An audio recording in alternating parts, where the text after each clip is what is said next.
So hey guys, so welcome to another Warframe video where today we're going to take a quick look at the Incarnon infused kunai. You can get the Incarnon adapter for the kunai from the steel part version of the circuit game mode. Once you have the adapter and the kunai of course, you can take them over to Cavallero in the chrysolith to combine them, but this will also require 20 Pathos Clamp, which you get from the Ororan boss fight, 17 Yeo Shrub, which is a plant that grows in the snowy section of the Paradox, and 80 Ivani, which is a plant that grows around the amphitheater and the arch-arbor in the Paradox. Adding the adapter to the kunai will unlock its Incarnon mode. You can build the Incarnon meter by headshotting enemies, and once you have any level of charge, you can press the secondary fire button to activate it. In this mode, the kunai will throw out 2 extra knives that will hone onto enemies' heads, and they do more slash damage than usual and have increased crit chance and crit multiplier. Now, one thing you may have noticed is that all the knives will target the same enemy, so it's still very much a single target focused weapon. Now, on top of the Incarnon mode, you can also evolve the kunai and get a bunch of buffs for it, but before you can do that, you have to do a few things with it. So first of all,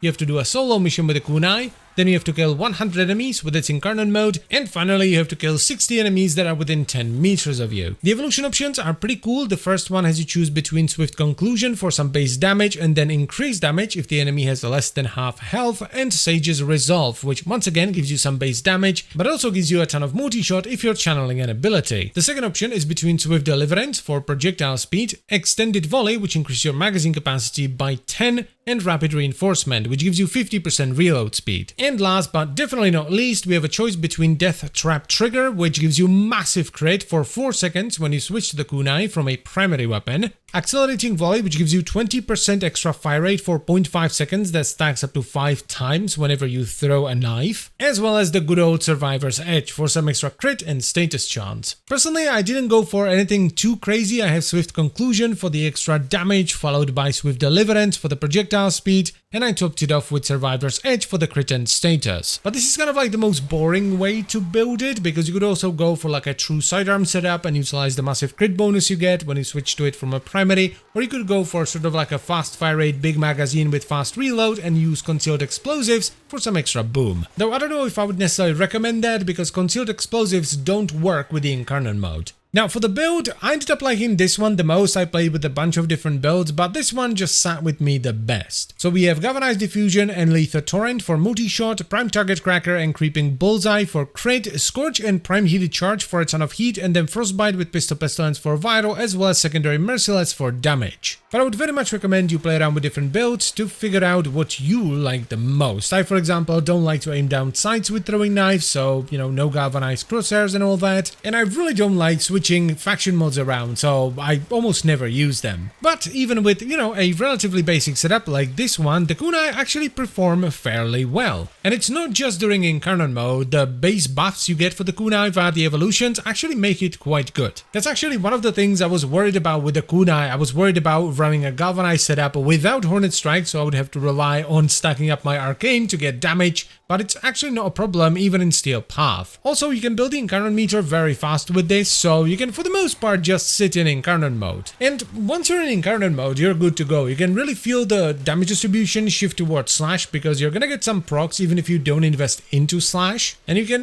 definitely feel the added crit and multi-shot on top of, the constant headshots and all that. With all that said though, I still think the kunai are one of my least favorite Incarnons so far. Because when you look at them on their own, like in a bubble, they're absolutely fine. It's a very old weapon, very weak weapon that with the help of the Incarnon Genesis adapter can do Steel Path, which is fantastic. But when you start to compare them to the likes of the Incarnon Boltor or Leto or Despair, they just are not that good. On their own, fantastic. Relative to the other Incarnon weapons that I've tried so far, kind of okay. One thing I will give to the kunai though is that, as I mentioned already, you have options with them. You can either go with a straightforward boring build like me, or you can go with the sidearm setup with a bunch of crit, or go full meme with a bunch of fire rate and concealed explosives. So while I wouldn't necessarily recommend prioritizing the Incarnon Genesis adapter for the kunai, if you think they're cool, definitely pick it up. And that is pretty much it for the video, so I thank you very much for watching. As always guys, I hope you've enjoyed the video and found it helpful. If you'd like to support the channel, you can check out the memberships down below, Pluggo, etc.